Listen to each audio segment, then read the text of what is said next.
In this video, I'm going to show you how to enable you to use your Gmail offline. Okay, so you can use your Gmail without internet and you can access your files, you can download anything, you can read your mails very easily, even if you are on a remote area that doesn't have an internet. Now, to enable that, you can come all the way to this my Gmail account, and then you can come to the settings at the top right here. You can go to see all settings, and then you can come all the way to offline. You can see offline here, and then you can come to offline, enable offline mail. So this is the storage that you're going to require.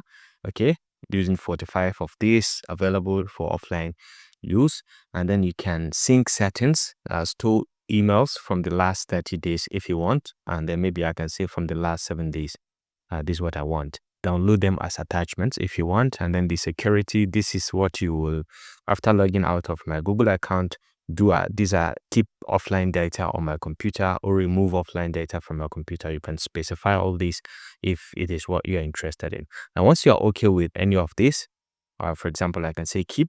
So once you say keep this data for 7 days on my system, I can now say save, and this is going to automatically save the data, the email data that I have within my Gmail on my system, so I can offline not recommended for shared devices. I say okay, got it, but this is going to be on my Gmail. So it is going to just go ahead and do it, and then you can have your offline emails within that range that you've defined, and you can access it any day, anytime. Well, you can see now everything has been created. If you found this helpful, please leave a like.